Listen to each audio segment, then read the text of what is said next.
अक्सर लोग यही सोचते हैं कि केवल शहर में ही बिजनेस किया जा सकता है, परंतु आज ऐसा नहीं है। आप किसी भी छोटे गांव में कोई भी बिजनेस को शुरुआत कर सकते हैं, जैसे कि गांव के मॉडल के हिसाब से फिट होने वाला बिजनेस। पहले वीडियो के अंदर हमने आपको बताया था construction material business, poultry farming, tuition centre, ऐसे ही गाँव में चलने वाला और बिजनेस के बारे में आज इस वीडियो के अंदर मैं आपको बताऊँगा, जो कि आप अपने गाँव में शुरुआत करके बहुत अच्छा प्रॉफिट कमा सकते हैं। तो चलिए बिना देरी के शुरुआत करते हैं। अगर आप चैनल पर नए हैं तो चैनल को सब्सक्राइब कर दीजिए। अगर आपको वीडियो पसंद आए तो वीडियो को लाइक और शेयर जरूर करें। नमस्कार, मैं विजय कुमार, बिजनेस कंसल्टेंट।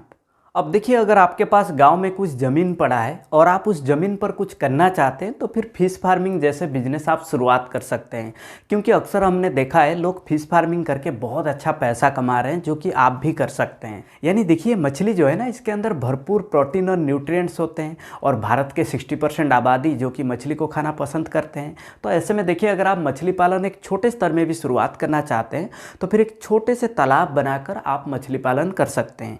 और उसमें आप देखिए कई प्रकार की मछलियाँ पाल सकते हैं, जैसे कि आईएमसी फिश होता है, यानी रोहू, कातला, सिल्वर कार्प, ग्रास कार्प, या फिर देखिए तेलापिया, पंगीसियस, मगुर, रूपचांदी, प्रॉन्स, ऐसे मछली को आप पाल सकते हैं जो कि बाज़ार में हमेशा डिमांड में रहता है। और इन मछलियों की जितना ज़्यादा वजन होगी उनकी कीमत भी उतनी अधिक होगी।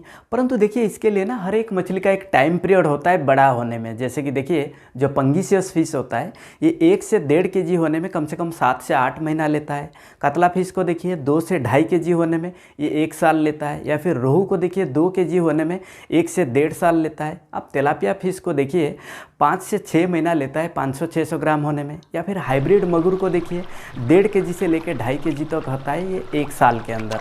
यानी ये जो मछली का जो ओजन है ना, ये कम्प्लीटली डिपेंड करता है आपका प्लेस, आपका लोकेशन, जहाँ पे आपका तालाब है वहाँ का एनवायरनमेंट कैसा है और आप कौन सा दाना खिलाते हो और कितना दाना खिलाते हो, ये सारे चीज़ों के ऊपर डिपेंड करता है। अब देखिए, अगर आपके पास 1 एकड़ की ज़मीन है, यानी आप 1 एकड़ का एक तालाब बनाना चाहते हैं, तो फिर उसमें लगने वाले खर्चा जो भी होगा, 1 लाख 2 लाख जो भी खर्चा होगा, इसमें आपको गवर्नमेंट का भी सपोर्ट मिल जाएंगे।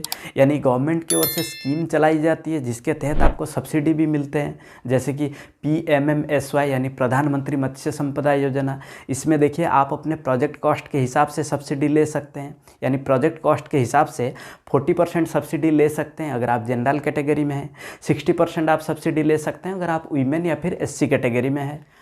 और इसके अलावा देखिए, फिश फार्मिंग के लिए आपको ज़रूरत होगी पॉन्ड लाइनर, पंप और एक एरिएटर की ज़रूरत होगी, और एक वाटर टेस्टर जिसको pH टेस्टर कहते हैं वो भी आपको ज़रूरत होगी।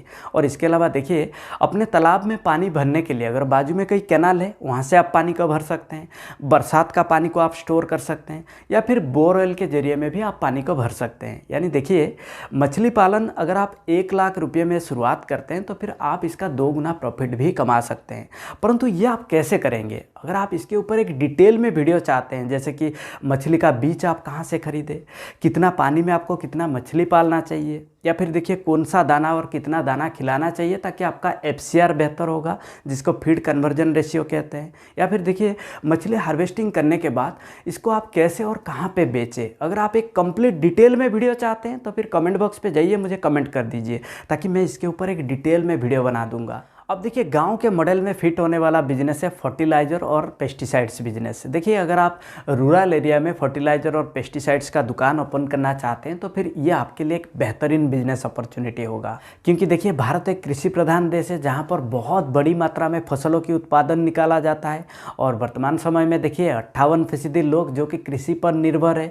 और कृषि उत्पादन में देखिए भारत जो है ना, ये पूरे दुनिया भर में दूसरे स्थान पर है। और भारत के अंदर देखिए पॉपुलेशन बढ़ रही है, तो लोगों का फूड और न्यूट्रिशन की डिमांड बढ़ते जा रही है, इसीलिए देखिए फूड प्रोडक्शन भी बढ़ता जा रहा है। जैसे कि देखिए धान, गेहूँ, मक्का, या फिर साग सब्जी, फल, ये सारे चीज़ों की प्रोडक्शन दिन बर दिन बढ़ता जा रहा है। इसीलिए देखिए लगभग हर एक किसानों को अपनी फसल के लिए खाद, बीज और कीटनाशक की ज़रूरत होती है। नॉर्मली देखिए ये ग्रामीण इलाके में इसका बहुत ज़्यादा डिमांड रहता है, और ये एक स्टेबल बिजनेस होने के नाते इसका हमेशा डिमांड रहता है। यानी फर्टिलाइज़र और पेस्टिसाइड शॉप को ओपन करने के लिए आपके पास एग्रीकल्चर प्रोडक्ट और डिफरेंट टाइप के जो खाद, बीज और कीटनाशक होते हैं उसके ऊपर आपका नॉलेज होना चाहिए। अगर आप 12th पास है या फिर 12th पास के साथ कृषि विभाग में आपके पास कोई भी डिग्री है तो फिर आप इस बिज़नेस को आसानी से चला सकते हैं। और इसके साथ देखिए आप कौन कौन सा प्रोडक्ट अपने शॉप के अंदर रख सकते हैं, जैसे कि fertiliser, pesticides, seeds, soil testing kit, या फिर जो गार्डनिंग टूल्स होता है जैसे कि सोबेल, रेक्स, होस, या फिर पानी के लिए देखिए होज, स्प्रिंकलर, ड्रिप इरिगेशन सिस्टम, या फिर जो खाद होता है ना जैसे कि वर्मी कंपोस्ट, कंपोस्ट, नीम केक, या फिर देखिए जो फर्टिलाइज़र या फिर पेस्टिसाइड होता है उसे स्प्रे करने के लिए स्प्रेयर भी आपके पास रखना होगा। ये सारी चीज़ें आप रख सकते हैं, यानी ओवरऑल आपका इन्वेस्टमेंट 2 से 3 लाख आप इन्वेस्टमेंट करके इस बिज़नेस को शुरुआत कर सकते हैं। और इसके अलावा देखिए आपको लाइसेंस की ज़रूरत होगी।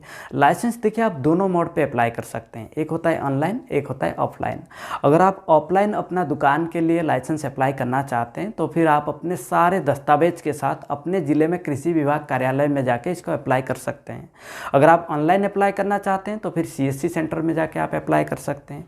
और इसमें लगने वाले जो फीस होते हैं ना, ये 1000-2000 ऐसे लगते हैं। और प्रॉफिट की अगर हम बात करें तो आप इस बिज़नेस के अंदर 20% से लेकर 25% प्रॉफिट कमा सकते हैं, परंतु ये डिपेंड करेगा आपके लोकेशन के ऊपर, यानी कौन सा लोकेशन पे आप अपना शॉप को शुरुआत कर रहे हैं।